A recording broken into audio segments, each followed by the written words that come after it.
నాకు ఈ ఆస్తి అవసరం లేదు, మీరుండండి చాలు. మీరు నా ఫ్రెండ్ రాజా ఫోటో. నీ ఫ్రెండ్ రాజాని లవ్ చేస్తుందా? మాధవి తన పర్స్ని రెస్టారెంట్లో మర్చిపోయింది. అప్పుడే తెలిసింది మాధవి నిన్ను ప్రేమిస్తుంది అని.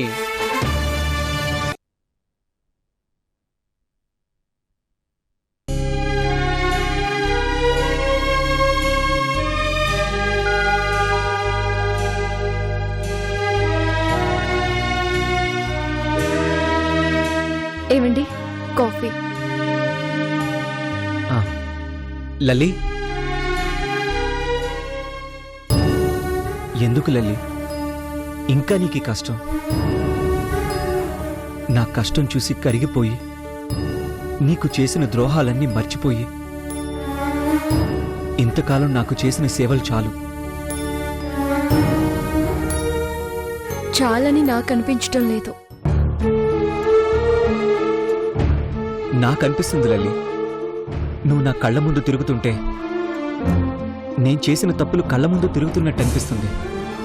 తట్టుకోలేకపోతున్నాను లలి. చూడండి, అమ్మ కడుపున పుట్టినప్పుడు ఆ నొప్పినంతా ఆ తల్లే భరిస్తుంది. కానీ పశ్చాత్తాపంలో నుంచి మనిషిలోని మనిషి పుట్టేటప్పుడు ఆ బాధనంతా ఆ మనిషే భరించాలి.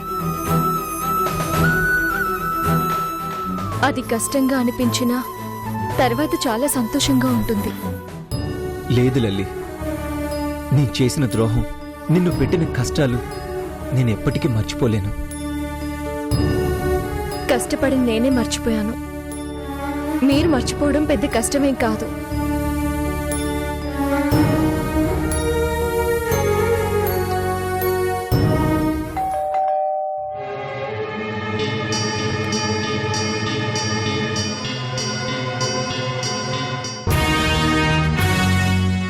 సార్,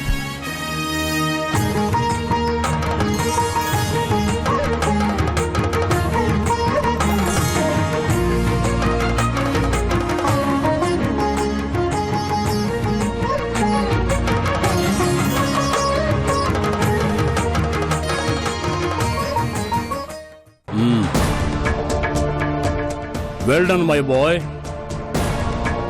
ఏమా, బాగున్నావా? బాగున్నాను సార్. రండి సార్,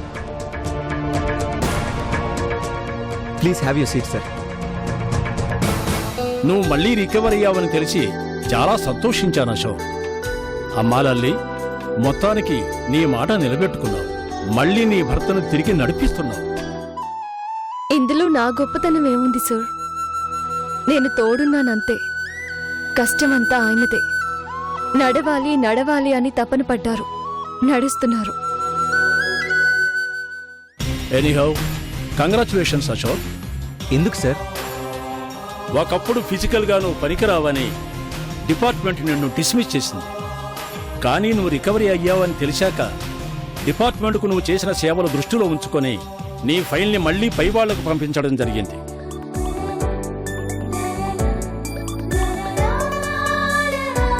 అమ్మా లల్లి, అశోక్ యూనిఫామ్ తీసుకురామ్మా.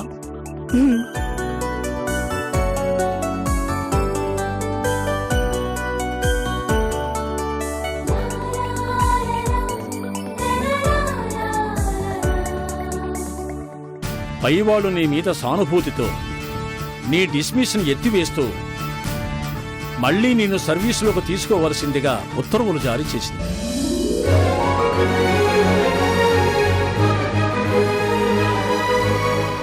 ఇదిగో, ఇది యువర్ రీజాయినింగ్ ఆర్డర్.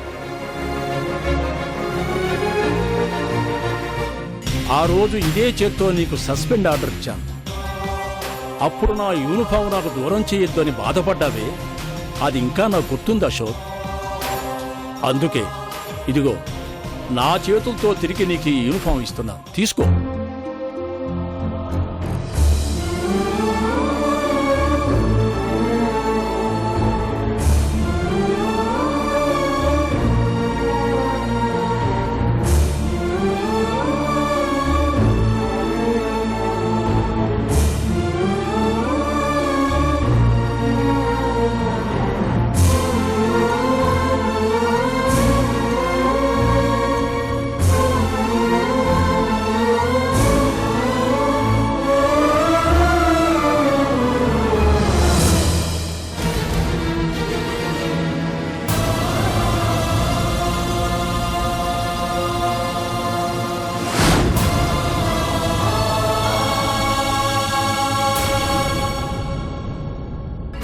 వద్దు సార్, నాకు ఈ యూనిఫామ్ వేసుకునే అర్హత లేదు.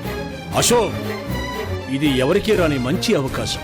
ఈ యూనిఫామ్ అని అంతగా అభిమానించే నువ్వు ఈ రోజు ఎందుకు కాదంటున్నావో నాకు అర్థం కావటం లేదు. అవును సార్, ఆ యూనిఫామ్ అంటే నాకు ప్రాణం. కానీ ఈరోజు ఈ యూనిఫామ్ వేసుకునే ధైర్యం నాకు లేదు సార్. కారణాలు అడగద్దు ప్లీజ్ సార్, నాకు ఈ జాబ్ వద్దు. ఏమండి, ఏంటండి ఇది? ఈ యూనిఫామ్ కోసమే కదా ఎంత కష్టపడ్డారు, ఇప్పుడు వద్దంటున్నారు ఎందుకు? ఆ యూనిఫామ్కి ఒక గౌరవం ఉంది లల్లి. అది వేసుకోవాలంటే కొన్ని అర్హతలు ఉండాలి. ఈరోజు నా దగ్గర ఆ అర్హత లేదు sir. Ashok, what is your problem? ఇప్పుడు వద్దన్నావంటే మళ్ళీ తిరిగి ఈ డ్రెస్సుని ఒంటి మీదకి రావటం చాలా కష్టం. నా ఒంటిని తాకి ఈ యూనిఫామ్ అపవిత్రం కావడం నాకు ఇష్టం లేదు సార్. ప్లీజ్ నా పరిస్థితి అర్థం చేసుకోండి సార్. ఓకే అశోక్, ఇంతకంటే నేను చేయగలిగింది ఏమీ లేదు. డిపార్ట్మెంట్కి నీలాంటి ఆఫీసర్ అవసరమని ఈ జాబ్ తిరిగి నీకు రావడానికి ఎంత ట్రై చేశానో తెలుసా? మీ అభిమానానికి థ్యాంక్స్ సార్. మీరిచ్చిన ఈ అవకాశాన్ని కాదంటున్నందుకు నన్ను క్షమించండి సార్. ఓకే, నీ ఇష్టం నువ్వు కాదు అంటుంటే నేను చేయగలిగింది ఏమీ లేదు. బాయ్, వస్తానమ్మా.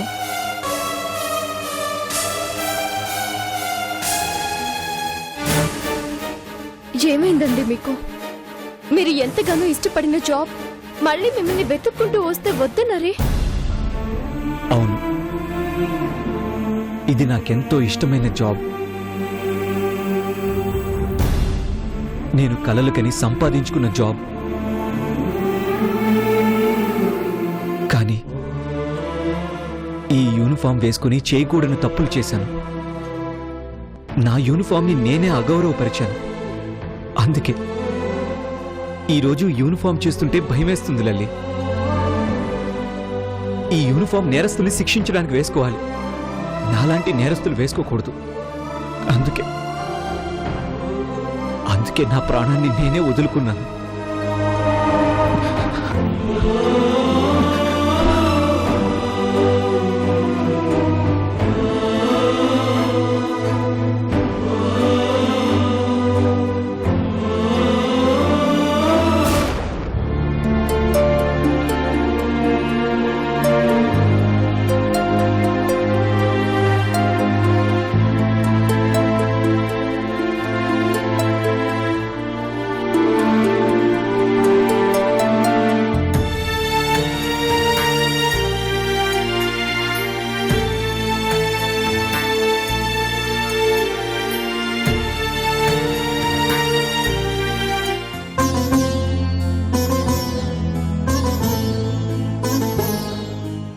ఏమ్మా, బాగున్నావా?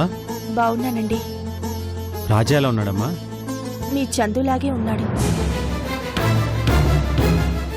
మనసులో ప్రేమ దాచుకొని బయటికి ఏం లేనట్టు నటిస్తున్నాడు.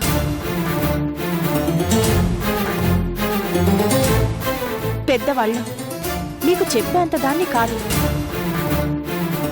కానీ చెప్పకుండా ఉండలేకపోతున్నాను. ఒక మాట చెప్తే మీరు తప్పుగా అనుకోరుగా? చెప్పమ్మా. చందు విషయంలో ఎందుకు తండ్రిగా మీ బాధ్యత మీరు తీసుకోవడం లేదు? ఏం బాధ్యత తీసుకోమంటావమ్మా? చిన్నప్పటి నుంచి చందు మనస్తత్వం మీకు బాగా తెలుసు. తనకి ఏది ఇష్టమో ఏది ఇష్టం లేదో అన్నీ మీకు తెలుసు. అలాంటిది ఈ రోజు తనకి ఇష్టం లేని పని చేస్తుందని తెలిసినా మీరెందుకు మౌనంగా ఉంటున్నారు? నాకిష్టం లేదు డాడీ అన్న పని నేను ఇంతవరకు చేయమనలేదమ్మా. అసలు నా ఇష్టాన్ని నేనెప్పుడు తన మీద రుద్దలేదు. ఈ విషయంలో కూడా ఇదే డాడీ నా ఇష్టం అని చెప్తేనే నేను మాట్లాడలేక మౌనంగా ఉండిపోయాను. మనసుకి కష్టంగా ఉందని విషయాన్ని కూడా ఇష్టంగా తీసుకుంటారు. అలా అని వాళ్ళని అలాగే వదిలేస్తామా? ఈరోజు చందు చేస్తుంది అదే. అది కోపమో మీకోసం త్యాగమో నాకు తెలీదు, కానీ ఏదైనా నష్టపోయేది చందునే. ఏం చేయనమ్మా, ఎంత చెప్పినా వినడం లేదు. నా మనసులో రాజా లేడు అంటుంది. ఇంక నన్నేం మాట్లాడమంటా? ఇప్పుడు మాట్లాడాల్సింది, మాట్లాడగలిగేది మీరొక్కరే. అవునండి, చందు మాటల్లో ఇష్టం లేదు అంటుంది, మనసులో మాత్రం రాజానే దాచుకుంది. లేదు అని వాదిస్తుంటే ఏం మాట్లాడినమ్మా? మా వదిన నేను చెప్పి చెప్పి అలసిపోయాం. అందుకే జరిగింది చూస్తూ కామ్గా ఉండిపోతున్నా. ఇష్టం లేని మనిషి ఫోటో పర్సులో ఎందుకుంటుంది? ఇది అబద్ధం కాదు, నా కళ్ళతో నేను చూసిన నిజం. చందు పర్సులో రాజా ఫోటో ఉంది. సంతోష్ ముందు ఆ విషయం దాచలేక ఆ పర్స్ నాదని నాకు తెచ్చిచ్చి వెళ్లారు. నువ్వు చెప్తుంది నిజమా? అడిగి చూడండి, తనే చెప్తుంది మీకు. కాదు, రాజా మీద నాకు ప్రేమ లేదు అంటుంటే నిజంగానే రాజా మీద ప్రేమ చచ్చిపోయిందా అనుకున్నాను. సంతోష్తో పెళ్లికి సిద్ధపడితే రాజాని మర్చిపోయి ఉంటుందా అని అనుమానపడ్డాను. కానీ తన పర్సులో రాజా ఫోటో చూశాక అర్థమైంది, చందు అబద్ధాలతో మనల్ని నమ్మించాలి అని చూస్తుందని. రాజా పేరెత్తితేనే చిరాకు పడుతుంది, అలాంటిది రాజా ఫోటో తన పర్సులో పెట్టుకుని ఎందుకు తిరుగుతుంది? నిజాన్ని పర్సులో దాచేసి అబద్ధాన్ని తన మాటలతో నమ్మించే ప్రయత్నం చేస్తుంది. మనసులో ఒకరిని పెట్టుకొని జీవితంలో మరొకరితో కలిసి బతకలేదు. ఇప్పటికి మించిపోయిందేమీ లేదు. తండ్రిగా మీరు గట్టిగా ప్రయత్నిస్తే చందు జీవితమే కాదు, రాజా జీవితం కూడా బాగుంటుంది. చీకటి పడ్డాక వెలుతురు కోసం చూసే కంటే వెలుతురుండగానే జాగ్రత్త పడటం మంచిది కదా. ఆ తర్వాత మీ ఇష్టం.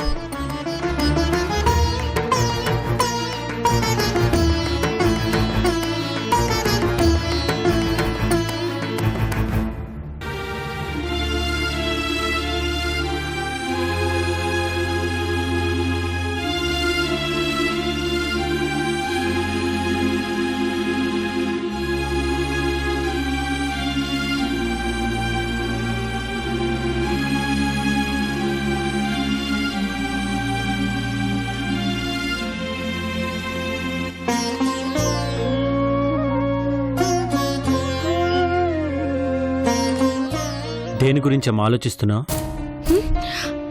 ఆలోచిస్తున్నానా? నేనా? అదేం లేదు డాడీ, జస్ట్ అలా బయటికి చూస్తున్నాను అంతే.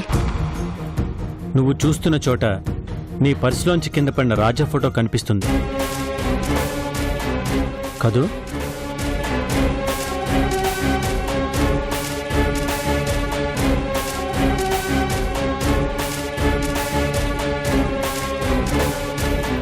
సంతోష్ ముందు నువ్వు బయటపడలేక ఆ పర్సు మాధవిదని నువ్వు చెప్పిన అబద్ధం గుర్తొస్తుంది కదూ? డాడీ, మీకు ఇవన్నీ మాధవి కలిసిందమ్మా. మనసులో నువ్వు లేడు అని చెప్తున్న రాజా నీ పర్సులో ఉన్నాడని నాకు ఇంతకు ముందే తెలిసిందే. అదేదో బై మిస్టేక్. బై మిస్టేక్ నీకు ఇష్టం లేని మనుషులు కూడా కల్లోకి రారమ్మా. అలాంటిది రాజా ఫోటో నీ దగ్గర ఉంది అంటే రాజా ఇంకా నీ మనసులో ఉన్నాడనేగా? నో డాడీ, అదేం లేదు. ఆ ఇంటి గడప దాటొచ్చినప్పుడే రాజాని, రాజా జ్ఞాపకాల్ని వదిలేసొచ్చాను. నువ్వు ఎంత అందంగా చెప్పినా అది అబద్ధమేనమ్మా. నువ్వంటే ప్రేమ, నా కూతురు తప్పు చేయదన్న నమ్మకంతో ఈ రోజు వరకు నీ ఇష్టాన్ని నా ఇష్టంగా చేసుకున్నాను. మొట్టమొదటిసారిగా నీకు ఇష్టం లేని పని ఇష్టం అని నాతో అబద్ధం చెప్పావు. నో డాడీ, నేను మీకేది అబద్ధం చెప్పలేదు. చందు, నీకిష్టం అంటే అది నా చావైనా నాకు ఇష్టమేనమ్మా. డాడీ! అవునమ్మా, కానీ కష్టాన్ని ఇష్టంగా నటిస్తూ నన్ను మోసం చేసి నిన్ను నువ్వు మోసం చేసుకోవద్దు. అదేం లేదు డాడీ. ఎందుకు ప్రతి విషయాన్ని రాజా మీదకి డైవర్ట్ చేస్తున్నారు? అతను నా మనసులో లేడు, నాకేమీ కాడు. ఒకటి గుర్తుంచుకో చందు, జీవితంలో నువ్వు ఓడిపోతే తండ్రిగా నేను ఓడిపోయినట్టే. నీ చుట్టూ ఉన్న ప్రపంచానికి నీ మనసులో ఏముందో కనిపిస్తుంది. అందరికీ కనిపించింది నీకు కనిపించట్లేదు అంటే నువ్వు అబద్ధం చెప్తున్నావనేగా అర్థం. వద్దమ్మా, మా కోసం నువ్వు త్యాగం చేయాల్సిన అవసరం లేదు. నీ మొహంలో ఆనందాన్ని చంపేసి మా బ్రతుకుల్లో వెలుగు నింపాలనుకోవద్దు. డాడీ ప్లీజ్, ఎవరి మాటలో విని నన్నెందుకు బాధ పెడతారు? నేను మనస్ఫూర్తిగా ఈ పెళ్లి చేసుకుంటున్నాను. అదే నిజమైతే నీ పర్సులో రాజా ఫోటో ఎందుకుంది? అది ఎప్పటి నుంచో ఉంది, తీసి బయట పారేయడం మర్చిపోయాను. ఫోటో కాబట్టి చేతికి అందుతుందమ్మా, తీసి పారేయడానికి. కానీ మనసులో ఉన్న ఫోటోని పారేయలేవు, చెరిపేయలేవు. ఎందుకంటే అది చెరగని ముద్ర కాబట్టి. చూడమ్మా, తండ్రిగా అడుగుతున్నాను, ఇప్పటికీ మించిపోయిందేం లేదు. నాన్న, నాకు ఈ పెళ్లి ఇష్టం లేదు, నాకు రాజా కావాలి అని నాతో ఒక్క మాట చెప్పు. రాజాని నీ బద్ధం చేస్తాను.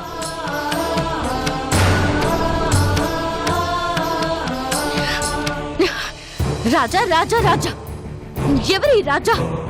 మధ్యలో వచ్చాడు, మధ్యలో పోయాడు. నాకు నా కుటుంబం కన్నా ఏది ఎక్కువ కాదు. అలా అని ఇది త్యాగము కాదు, నా ఇష్టం. ప్లీజ్ మళ్ళీ నన్ను ఈ విషయంలో విసిగించొద్దు డాడీ.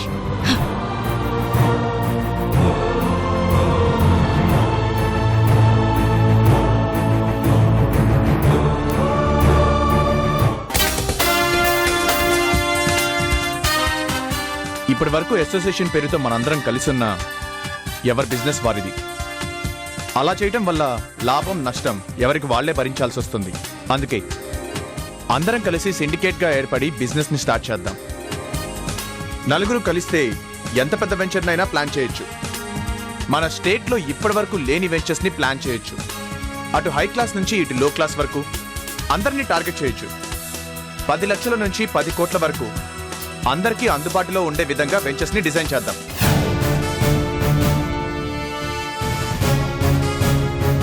What you say? ఇది నా ఆలోచన మాత్రమే. మీ అందరి సహకారం ఉంటేనే దీనికో రూపం వస్తుంది. మీ ఐడియాకి తిరుగులేదు రాజా గారు. ఎన్ని సంవత్సరాలుగా అసోసియేషన్ ఉంది, ఇంతమంది మెంబర్స్ ఉన్నారు. సంపాదించుకునే వాళ్ళు సంపాదించుకుంటున్నారు, పోగొట్టుకునే వాళ్ళు పోగొట్టుకుంటున్నారు. మీరు చెప్పినట్టు చేస్తే ఎవ్వరికీ నష్టం రాదు. మీరేం చెప్పినా చేయడానికి నేను రెడీ. అందరికీ ఉపయోగపడే వెంచర్ చేస్తున్నాం కాబట్టి ఒక చోట నష్టం వచ్చినా మరో దాంట్లో వచ్చే లాభం దాన్ని కవర్ చేస్తుంది. సో నష్టం అనే సమస్య లేదు. సిండికేట్ అవడానికి నేను రెడీ.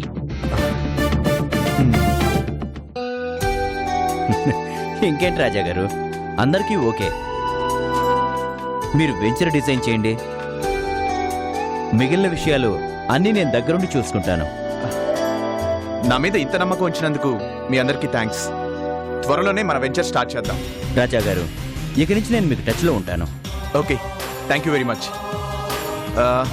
ఇక నుంచి మన ఇన్వెస్ట్మెంట్స్ ఎలా, మన ఇన్కమ్ షేర్స్ ఎలాగా అనేది ఇవన్నీ డీటెయిల్డ్గా నేను రెడీ చేస్తాను. ఓకే సార్, ఇక మాదేం లేదు. మీరెంత ఇన్వెస్ట్ చేయండి అని చెప్పండి, మేం చేస్తాం. ఉంటాం sir. Okay, bye. Bye. Bye bye. Sir.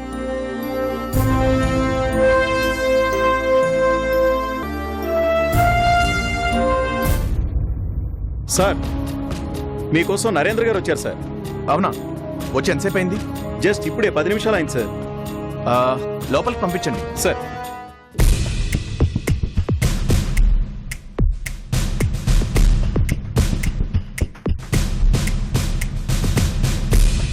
Hello sir. Hi రాజా, ఎలా ఉన్నావు? I'm fine.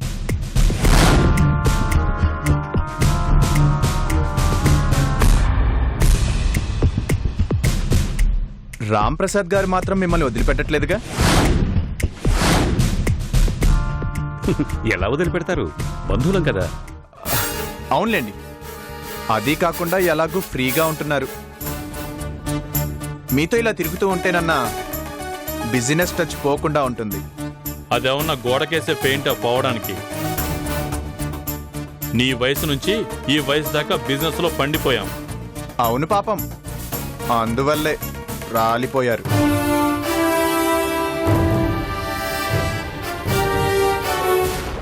కూర్చోండి సార్. యా, కూర్చోండి.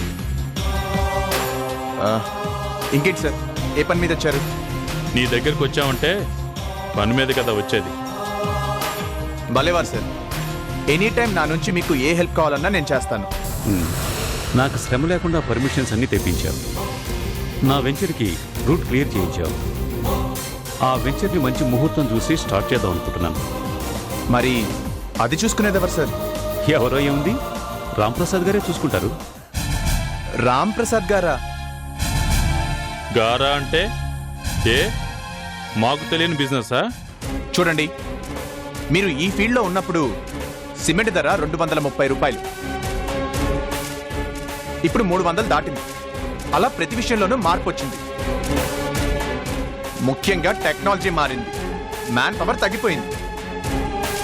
సో అంతా మిషనరీతోనే వర్క్స్ జరుగుతున్నాయి. అయితే ఏంటండి, మళ్ళీ మీరు ఈ బిజినెస్ కి కొత్త.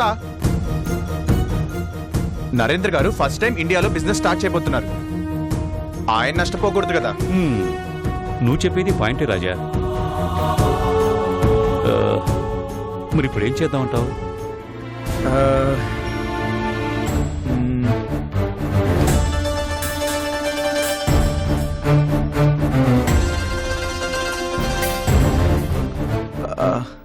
ఓ పని చేయండి, మీ బిజినెస్ చూసుకోవాల్సింది రామ్ ప్రసాద్ గారు కాబట్టి ఆయన్ని కొన్ని రోజులు ఈ అడ్వాన్స్డ్ టెక్నాలజీని స్టడీ చేయమని చెప్పండి.